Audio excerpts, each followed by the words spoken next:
കുന്നുകളിൽ നിന്നും മാമാങ്കം കണ്ടിറങ്ങിയ നിള മണ്ണും മണലും ചരലും ചെളിയും വെള്ളവും കൊണ്ട് പാലക്കാട് ജില്ലയിലെ തൃത്താല വെള്ളിയാങ്കൽ മടിത്തട്ടിലൂടെ നിറഞ്ഞൊഴുകുമ്പോൾ അഗ്രഹാര കഥകൾ പറഞ്ഞ പട്ടാമ്പിക്കുമുണ്ട് 18 പയറ്റിയ ഒരുപാട് രാഷ്ട്രീയ കളരി കഥകൾ. E.P. ഗോപാലൻ, EMS നമ്പൂതിരിപ്പാട് തുടങ്ങിയ കമ്മ്യൂണിസ്റ്റ് നേതാക്കൾ പ്രതിനിധീകരിച്ചിരുന്ന പട്ടാമ്പി കേരള രാഷ്ട്രീയത്തിൽ ഒഴിച്ചുകൂടാനാകാത്ത മുഖമാണ്. അക്കിത്തൻ നമ്പൂതിരിപ്പാടിന്റെയും MT വാസുദേവൻ നായരുടെയും VT ഭട്ടതിരിപ്പാടിന്റെയും കഥകൾ പറഞ്ഞ മണ്ണുകൂടിയാണ് പട്ടാമ്പി. ഏതാനും മാസങ്ങൾ മുൻപ് ഏറെ കോളിളക്കമുണ്ടാക്കിയ പാലക്കാട് ഉപതെരഞ്ഞെടുപ്പിൽ ഷാഫിയിൽ നിന്നും രാഹുൽ മാങ്കൂട്ടത്തിൽ ഏറ്റുവാങ്ങിയ പാലക്കാട് ലോക്സഭാ മണ്ഡലങ്ങളിലെ 7 സംസ്ഥാന നിയമസഭാ മണ്ഡലങ്ങളിൽ ഒന്നാണിത്.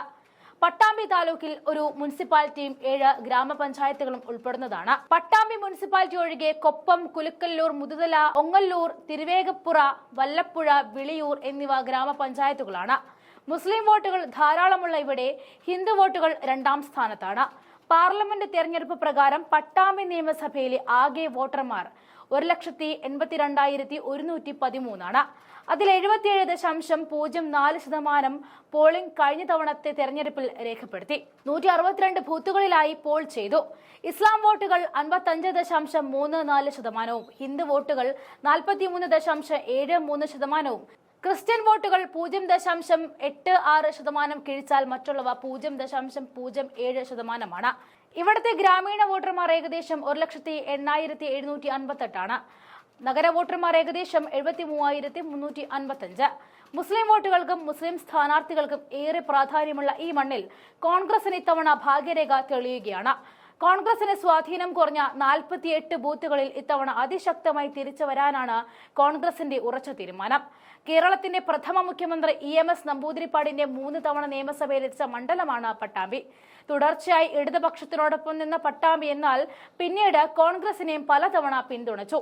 EMSന് ശേഷം മണ്ഡലത്തിൽ ഹാട്രിക് വിജയം നേടിയ ഏക സ്ഥാനാർത്ഥി കോൺഗ്രസിന്റെ CP മുഹമ്മദ് ആയിരുന്നു. CPIയും CPMും ജയിച്ചു വന്നിരുന്ന ഈ മണ്ഡലത്തിൽ അക്കൗണ്ട് തുറക്കാൻ കോൺഗ്രസ് 6 നിയമസഭാ തെരഞ്ഞെടുപ്പ് വരെ കാത്തിരിക്കേണ്ടി വന്നു. 1980-ൽ MP ഗംഗാധരനാണ് കോൺഗ്രസ് സ്ഥാനാർത്ഥിയായി മണ്ഡലത്തിൽ നിന്നും വിജയിച്ചത്. 2 വർഷങ്ങൾക്ക് ശേഷം നടന്ന തെരഞ്ഞെടുപ്പിൽ CPIയും 1987-ൽ കോൺഗ്രസും വിജയിച്ചു. 1991-ൽ KE ഇസ്മയിൽ ഒരിക്കൽ കൂടി മണ്ഡലത്തിൽ വിജയിക്കുകയും അടുത്ത 10 വർഷം MLA ആയി തുടരുകയും ചെയ്തു. 2001-ൽ CP മുഹമ്മദിലൂടെ വീണ്ടും പട്ടാമ്പിയിൽ കോൺഗ്രസ് സ്ഥാനമറിയിച്ചു. 2016-ൽ മാത്രമാണ് പിന്നീട് CPIക്ക് മണ്ഡലത്തിൽ ജയിക്കാനായത്. 2016-ലെ തിരഞ്ഞെടുപ്പിലായിരുന്നു കഴിഞ്ഞ 15 വർഷങ്ങളായിട്ട് CP മുഹമ്മദിന്റെ കോട്ടയായിരുന്ന സീറ്റ് മുഹമ്മദ് മുഹസീനിലൂടെ CPI പിടിച്ചെടുത്തത്. ഏറ്റവും പ്രായം കുറഞ്ഞ MLA ആയിരുന്ന മുഹസീൻ 2021-ലും വിജയം ആവർത്തിച്ചു. യൂത്ത് കോൺഗ്രസ് നേതാവ് റിയാസ് മുക്കോളിയെ മത്സരിപ്പിച്ചിട്ടും കോൺഗ്രസിന് ജയിക്കാനായിരുന്നില്ല. കോൺഗ്രസിൽ നിന്നും CPI പിടിച്ചെടുത്ത ഈ മണ്ഡലം ന്യൂനപക്ഷ വോട്ടുകളുടെ സഹായത്തോടെ UDFിലേക്ക് തിരിച്ചെത്തിക്കാനാകുമെന്നാണ് ലീഗിന്റെ കണക്കുകൂട്ടൽ. എന്നാൽ പാലക്കാട് വിജയ സാധ്യതയുള്ള സീറ്റിന് ലീഗിന് കൈമാറുന്നതിലെ ജില്ലയിലെ കോൺഗ്രസ് നേതൃത്വത്തിന്റെ നിലപാടും നിർണായകം തന്നെ. ജോസ് കെ മാണി UDFിലേക്ക് വന്നാൽ ഈ ഫോർമുല മാറി ഒരുപക്ഷെ തിരുവമ്പാടി, പേരാമ്പ്ര സീറ്റുകൾ വെച്ചുമാറാനുള്ള സാധ്യതയും നിലവിൽ കണ്ടുവരികയാണ്. CPIയുടെ കൈവശമുള്ള മണ്ഡലം നിലനിർത്താമെന്ന പ്രതീക്ഷയിലാണ് ഇടതുപക്ഷം. എന്നാൽ ഒരു തിരിച്ചുവരവിന് കോൺഗ്രസും അരങ്ങൊരുക്കുകയാണ്. പക്ഷേ ഇത്തവണ ഒരു ട്വിസ്റ്റ് സംഭവിക്കാൻ സാധ്യതയുള്ള മണ്ഡലം കൂടിയാണ് പട്ടാമ്പി.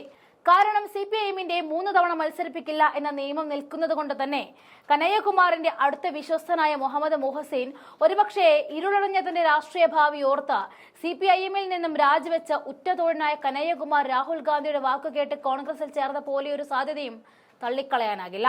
കോൺഗ്രസിന്റെ സ്ഥാനാർത്ഥി സാധ്യതാ പട്ടിക വളരെ വിപുലമാണ്. കഴിഞ്ഞ 15 വർഷത്തെ കോൺഗ്രസ് കോട്ട പൊളിച്ച മുഹസീൻ വെറും 7000-ൽ പരം വോട്ടുകൾ മാത്രം നേടിയാണ് വിജയിച്ചത്. ഇത് എളുപ്പത്തിൽ തകർക്കാൻ കോൺഗ്രസിനെ കൊണ്ടാകും. അതുകൊണ്ട് തന്നെ വിവാദങ്ങളിൽ നിറഞ്ഞിരുന്ന ഒരു വിഭാഗം ആളുകളുടെ സപ്പോർട്ട് നേടിയ PV അൻവർ കോൺഗ്രസിന് ഒരു സ്ഥാനാർത്ഥിയായി കാണുകയാണ്. അൻവർ ഇപ്പോൾ മുന്നണിയിലേക്ക് എത്തിയിട്ടില്ലെങ്കിലും അഥവാ എത്തിയാൽ പട്ടാമ്പിയിൽ മികച്ച ഓപ്ഷൻ ആയിരിക്കും. അൻവർ അല്ലെങ്കിൽ മറ്റാരെന്ന ചോദ്യം ഉയരുമ്പോൾ കോൺഗ്രസിന് ഉയർത്തിപ്പിടിക്കാവുന്ന പേര് യൂത്ത് കോൺഗ്രസ് സംസ്ഥാന ജനറൽ സെക്രട്ടറി റിയാസ് മുക്കോളിയാണ്.